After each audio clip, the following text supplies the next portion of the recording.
오늘 1절에 보니까 6월절 전에 예수께서 자기가 세상을 떠나 아버지께로 돌아가실 때가 이른 줄 아시고 세상에 있는 자기 사람들을 사랑하시되 끝까지 사랑하십니다. 끝까지 사랑하십니다. 여기에서 이 끝까지라는 말은 헬라어로 에이스 텔로스라고 하는 말인데 두 가지 의미가 있습니다. 첫째는 완전하다. 둘째는 목숨을 내놓기까지, 이런 뜻입니다. 그러니까 이 에이스 텔로스라는 끝까지 사랑하신 것은 예수님이 죽기까지 사랑하시되 완전하게 구원을 받을 수 있도록 인간들을 그렇게 사랑하셨다는 그 뜻이 되겠습니다. 우리 주님이 끝까지 사랑하신 그 사랑, 기도하신 분도 찬양하신 분도 또 우리 본 성가대도 하나님 앞에 진정 사랑의 은혜를 받을 수 있도록 오늘 이 본문 말씀을 통하여 하나님께서 우리에게 어떻게 사랑하라고 하시는지 그 사랑의 본을 본받기를 원합니다. 이 믿음으로 귀를 활짝 여시고 믿음으로 마음의 심령의 문을 활짝 여셔서 그 주시는 말씀 나의 말씀으로 아멘으로 꼭 가슴에 새기시고 그 말씀에 따라 순종할 때에 여러분에게 하나님의 크신 복이 임하게 되실 것입니다. 오늘 이 본문 말씀의 내용의 이 상황은 이래요. 예수님이 이제 공생애 3년 반을 다 지내시고 마지막 6월절을 지내시러 예루살렘의 제자들과 함께 들어가셨어요. 다음 주가 종려주일인데 그래서 이제 마지막 그 주일을 종려주일이라고 하죠. 주님 고난당하신 그 주간에. 그래서 그 예루살렘 성에 나귀를 타고 이제 입성하십니다. 그러니까 많은 유대인들이 일어나가지고 이 종려가지 나뭇가지를 꺾어서 흔들면서 호산나 찬송하리로다 다윗의 자손이여 다윗의 이름으로 오시는 이여 호산나 찬송하리로다 유대인의 왕이여 굉장히 예수님을 환영합니다.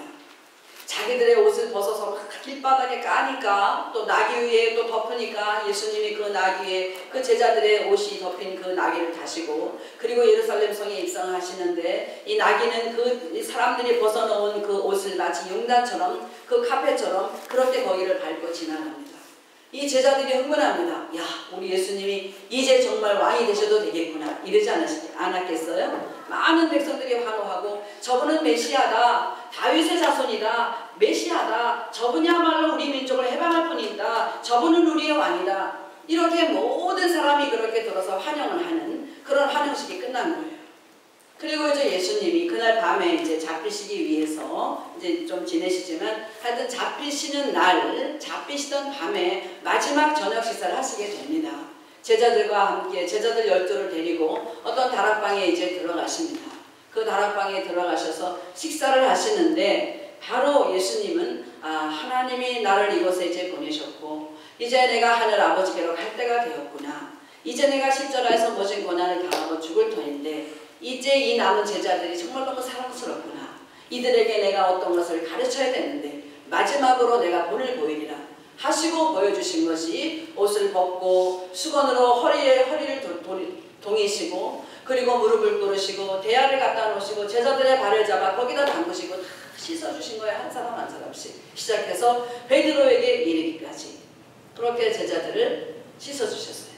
제자들은 누가복음 22장 24절에 보면 제자들이 서로 모여 앉았는데 이 최후의 만찬석상에서 그 중에 누가 더 크냐 서로 다툼이 일어난지라. 어떻게 해요? 누가 더 크냐?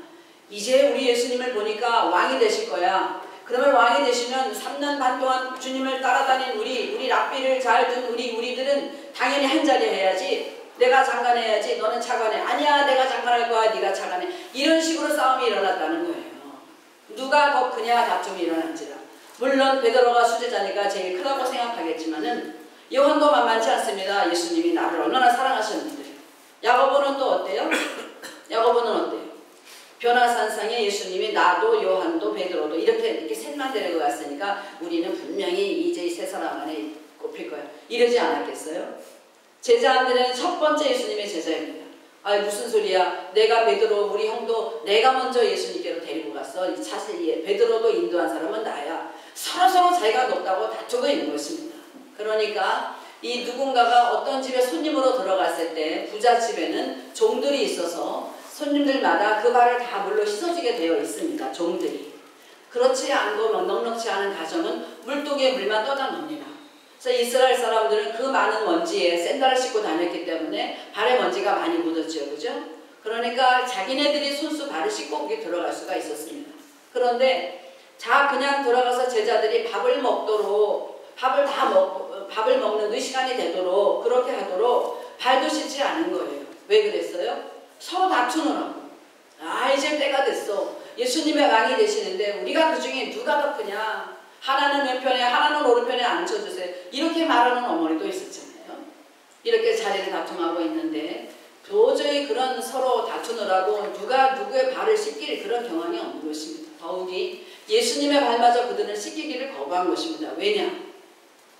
남을 씻긴다는 것은 그만큼 내가 종이고 그 사람보다 낫고 모든 사람보다 낫다는 것을 자인하는 결과가 되기 때문에 그 자리에 있어서만큼은 자리다툼을 하는 자리인데 결코 발을 씻어줄 만큼 그렇게 섬기고 낮은 자리에 가지를 않는 것입니다.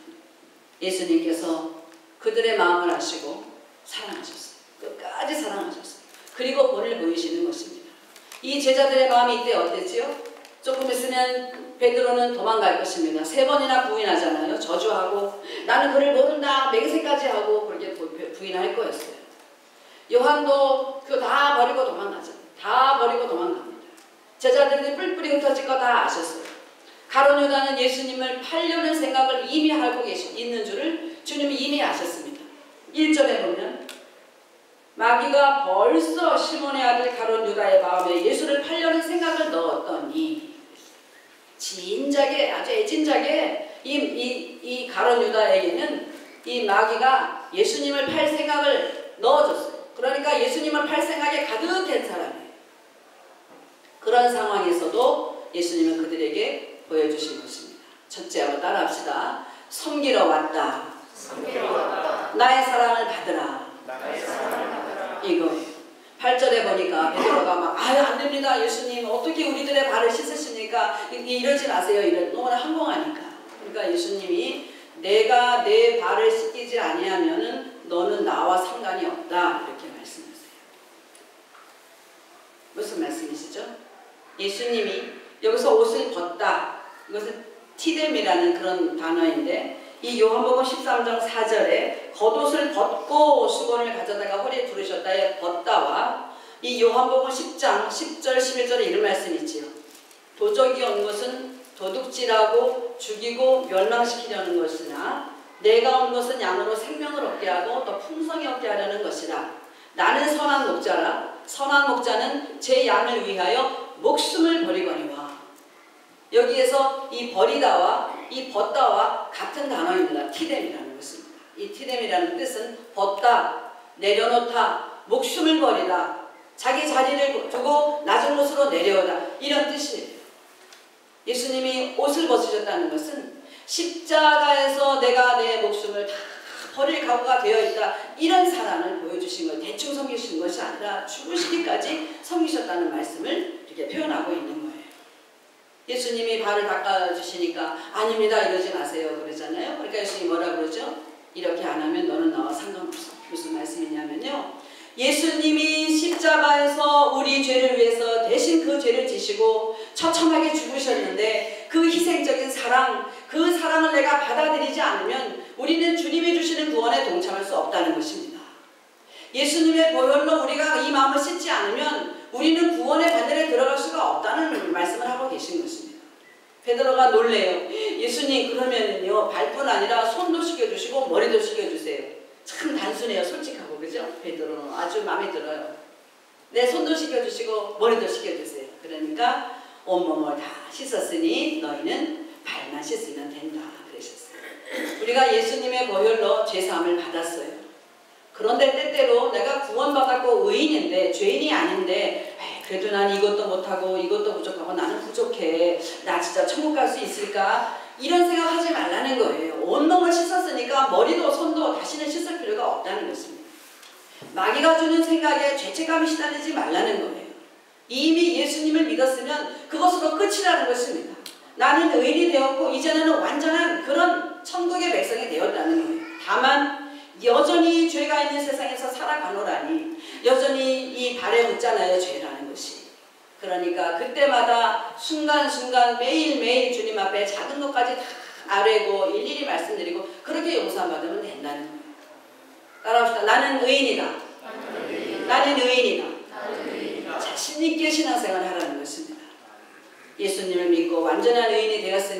이제는 그저 짓는 그 자범죄, 거범죄, 본의 아니게 짓는 죄, 이런 뭐 생각으로 여러 가지 작은 것들 예수 안에서 다 고백하고 그렇게 주님께로 나오라는 그런 말씀을 하고 계신 줄로 믿습니다. 이제 두 번째, 예수님 따라서 해봅시다. 본을 보이신 예수님. 네, 14절 15절에 보니까 내가 주와 선생이 되어 너희 발을 씻겼으니 너희도 서로 발을 씻기는 것이 옳으니라. 내가 너희에게 행한 것 같이 너희도 행하게 하려 하여 본을 보였느라. 오늘 찬송하신 것처럼 내가 온 마음을 다해서 주님을 사랑하겠습니다. 이것은 내 형제를 서로 사랑하겠습니다. 이 말씀을 하는 것입니다. 그렇습니다. 예수님이 여기에서 본을 보이셨다고 그러는데 내가 너희들의 주가 되었다, 선생이 되었다 이렇게 말씀하시잖아요. 예를 들면 어떤 사람들을 10년, 20년, 30년 다니면서 정말 예수님을 완전한 나의 주로 아주 정말 그 확고부동한 그런 신앙을 가진 분도 있고 또 어떤 분들은 교회 나온 지 얼마 안 되고 또 나왔어도 아직 잘 몰라서 예수님을 확실한 나의 구세주로는 믿지 못하지만 그저 정말 나에게 교훈을 주시고 하나님의 아들이시라는데 참 좋으신 분이다. 이렇게 믿는 사람이든지 구원에 확신이 있는 사람들이 어떤 사람이든지 예수님을 구주라 부르고 랍비라 부를 수 있는 그런 사람들은 누구나 다 어떻게 서로 사랑하라는 것입니다. 예수님이 본을 보였으니 너희도 서로 사랑하라. 여러분 성도의 그 기준이 뭐냐면 섬김이에요. 섬김. 섬기고 나누고 이것이 우리 그리스도인의 기준입니다. 저와 여러분이 평생 동안 추구해야 되는 것이 바로 섬기고 나누는 것 이거예요. 예수님 온 마음으로 사랑하는데 뭘로 예수님을 사랑할 거예요? 우리 옆에 있는 형제 그를 위해서 기도하고 애통하는 마음을 갖고 그를 위해서 진정으로 우리가 같이 회개하고 중보기도하는 그런 우리가 되기를 원합니다. 우리 예수님이 누구까지 섬기셨어요? 제자들을 사랑하실 때 끝까지 사랑하셨는데 유다까지 사랑하셨다는 게 유다까지. 여러분 이 13장 전체는요 전부 다 유다를 회개시킬 수 있는 그 강력한 메시지가 절절히 들어있습니다. 한번 보실까요?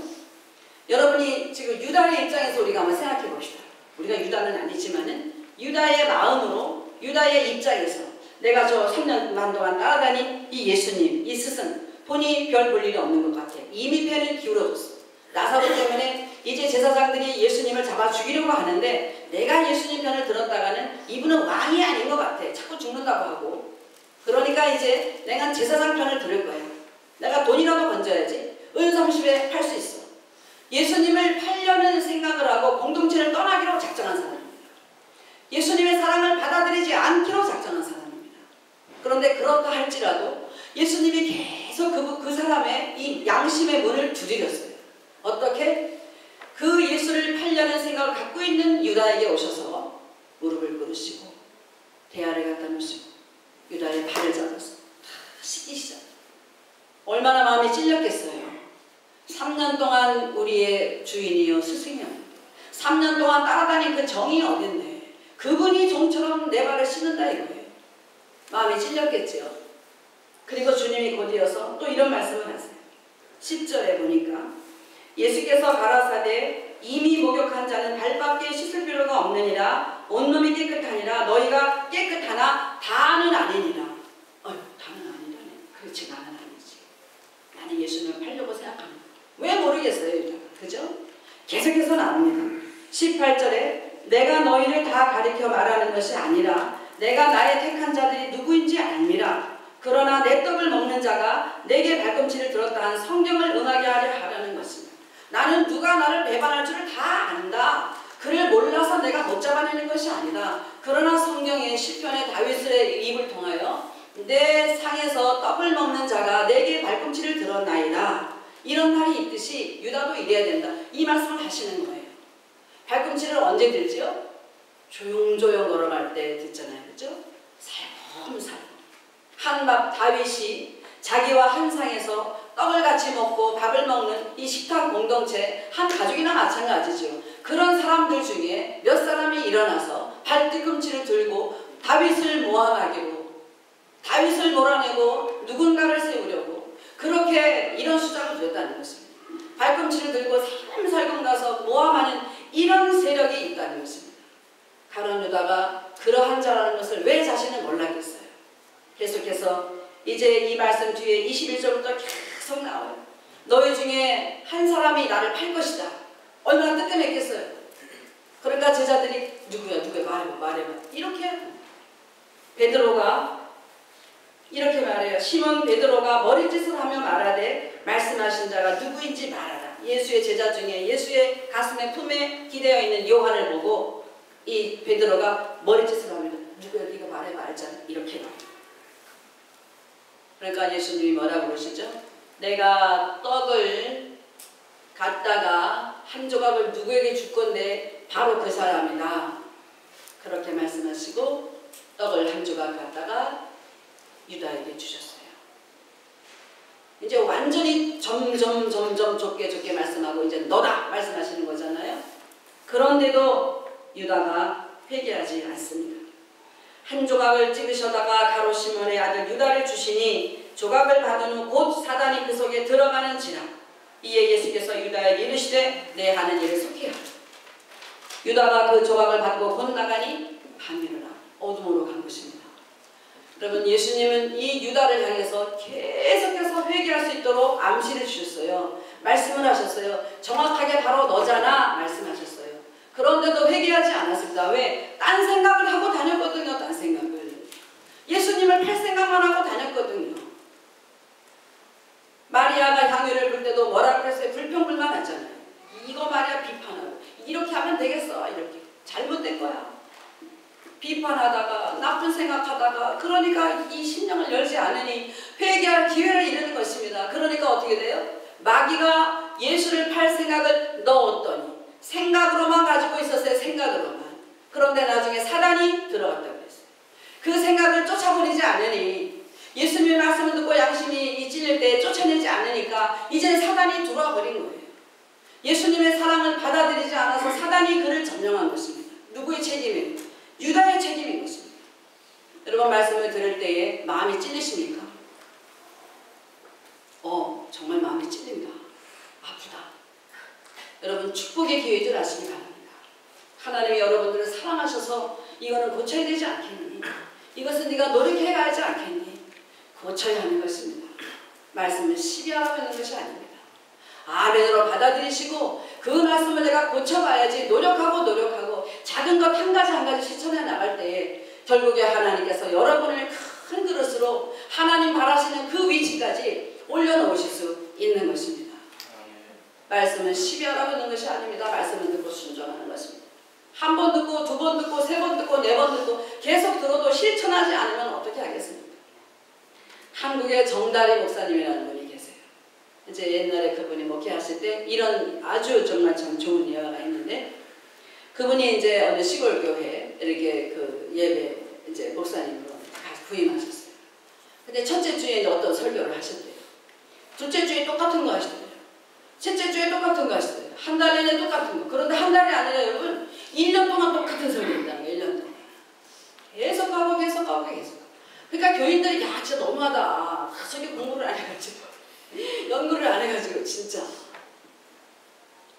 너무너무 똑같이 하시니까 장로님들이 도저히 이제 우리 회의를 해서 이제 이 목사님은 안 되겠습니다. 그래서 목사님을 찾아가서 목사님 죄송합니다. 목사님 우리는 정말 똑같은 설교인지 못 드리겠습니다. 목사님 이제 좀 다른 데로 가주시기 바랍니다. 정중히 이제 목사님을 보냅니다. 그래서 이제 알겠습니다. 가겠습니다.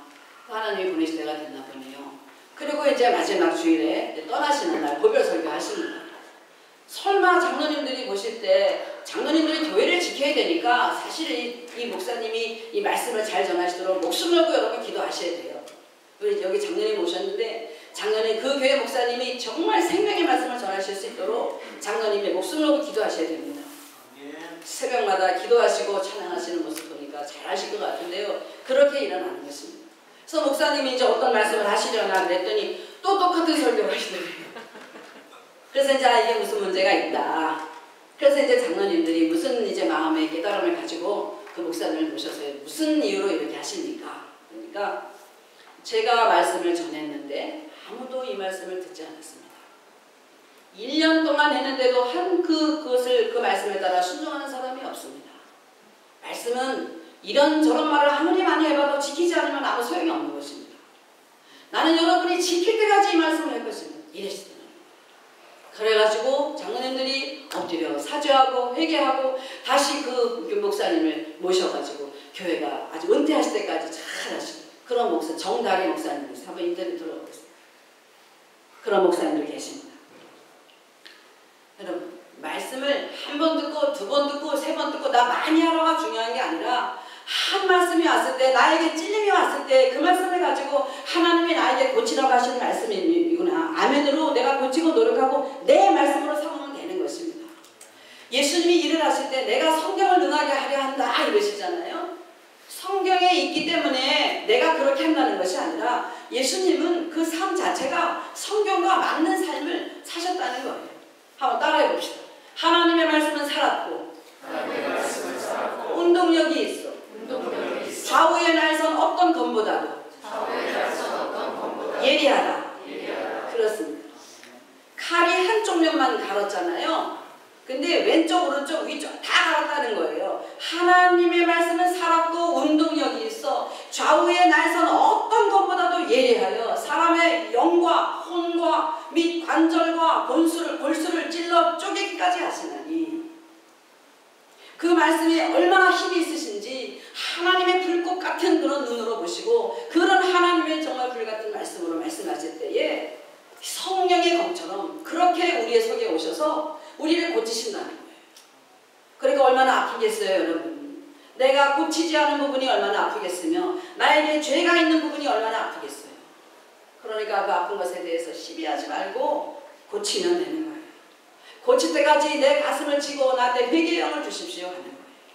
사단이 그에게 들어가니 예수님이 뭐라고 하셨죠? 가서 속히 내 일을 하라고 보내시잖아요. 사단을 그 예수님의 제자들 회에 둘 수 없어요. 사단을 쫓아냅니다. 다른 생각 갖고 있잖아요. 그 조각을 받고 먹지도 않고 그 조각을 받고 곧 나가니 밤에 그렇게 나가게 됩니다. 여러분 예수님께서 보여주신 그분이 이것입니다. 너희가 이렇게 한 대로 행하면 복이 있으리라. 세 번째는 따라합시다. 복이 있으리라. 섬기고 회개하면 복이 있으리라. 그렇습니다. 섬기는데 어떤 사람까지 섬겨야 되느냐? 나를 미워하고 나를 괴롭히고 그렇게 나를 싫어하는 사람까지도 사랑하라는 거예요. 또 유다 입장에서 볼 때 하나님의 말씀을 믿음으로 받아들이고 시비하지 말고 하나님의 음성으로 듣고 그렇게 실천해서 그런 실천을 하시기를 축원합니다. 이제 결론을 맺으려고 합니다. 회개할 기회가 너무 많이 있었지만 마음이 찔렸지만은 회개하지 못하고 주님의 사랑을 받아들이지 못하여 12사도의 그 반열에 영광스러운 그 반열에 들어갈 놀라운 축복을 받았던 기회가 있었던 그는 지옥 자식이 되었습니다. 목을 메어 자살했는데 떨어져서 창자가 터져서 배가 터져서 창자가 흘러나와서 죽었잖아요. 성경이 자세하게 들어가고 있습니다. 배에다 그렇게 욕심을 채우고 남을 섬길 줄 모르고 불평을 하더니 창자가 다 터져서 나왔어요. 예수님이 절대로 애통해하지 않았습니다. 유다야 왜 그랬느냐? 그 하지 마라 붙잡지 않아요. 사단이 들어가니까 그냥 사단에게 나가라고 한 것입니다. 여러분 예수님이 이렇게 행하는 자에게 복이 있다 말씀하셨어요. 무슨 말씀이든지 내가 아멘으로 받아들이고 겸손히 나를 돌아보면 하나님의 말씀 앞에 여러분 고치지 않은 게 뭐가 있겠습니까? 이 말씀을 전하는 저도 너무나 찔리는 대목이 진짜 많아요. 그렇지만 어떻게 해요? 전하고 같이 고쳐나가야죠. 이것입니다. 말씀 앞에 겸손히 말씀으로 받아들이고 그 말씀과 내가 정말 싸워서 이기고 그 말씀대로 따라 실천하기를 원합니다. 주님은 섬기러 오셨지요. 본을 보여주셨습니다. 어떻게? 서로 사랑하라고. 예수님이 서로 사랑하라고 해주셨습니다. 예비 신부들이여 남편을 주님께서 본을 보여주신 대로 그렇게 섬기시기를 원합니다. 남편의 길을 막 세워주시고 우리 남편이 어떻게 하면 기가 살까? 내가 어떻게 하면 우리 남편을 내가 높일까? 남편을 위해서 정말로 이 마음에 그리스도를 심은 사람답게 그리스도를 전하고 그리스도의 사랑으로 그렇게 한번 해보세요. 남편이 잘 될 것입니다. 20절에 보면 여러분 이런 말씀이 있어요. 내가 진실로 진실로 너희에게 이르노니 나의 보낸 자를 영접하는 자는 나를 영접하는 것이요 나를 영접하는 자는 나를 보내신 이를 영접하는 것입니다. 결혼하는 그 이제 며느리에게 시부모님이 잘해라 그러잖아요. 여러분 시부모님에게요 한낱도 잘하지 않아도 괜찮아요. 그 남편에게 정말 그렇게 발을 씻어줄 수 있지 발도 한번 씻어봐요. 그렇게 섬기고 사랑으로 남편을 높이잖아요. 그러면 그 아들을 낳은 부모를 영화롭게 하고 부모를 기쁘시게 하는 거예요. 다른 육아가 필요 없어요. 그 자식에게 최선을 다해서 그 남편을 섬기면 그것으로 시부모님은 만족입니다. 또 남자도 마찬가지겠지. 장인 장모에게 뭐 안 사다 줘도 괜찮아요. 자기 딸을 정말로 귀히 여기고 대접하고 하면요 그것으로 만족이에요. 나의 보낸 자를 영접하면 나를 영접하는 것이다. 나를 영접하는 자는 나를 보내신 이를 영접하는 것이다. 하나님께 여러분 어떻게 잘하시겠어요? 보이지가 않는데 우리 옆에 있는 성도들에게 끝까지 사랑하는 것입니다. 내가 이 지극히 작은 소자에게 냉수 한 그릇 준 것 이것도 내가 네가 상을 잃지 않을 것. 우리가 가진 것이 냉수 한 그릇 별로 보잘것 없을지 몰라도요 사막에서 냉수 한 그릇이면 그 사람의 생명을 건지는 일입니다. 우리가 가진 이 주머니가 적을지라도 부족할지라도 그렇게 베푸시기를 원합니다.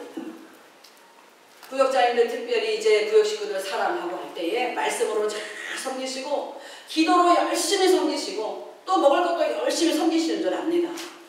이 성경에 보면 예수님은요 계속 사랑의 식탁을 너무너무 강조하셨어요. 해변에서 이 베드로에게 고기 구워서 주셨죠.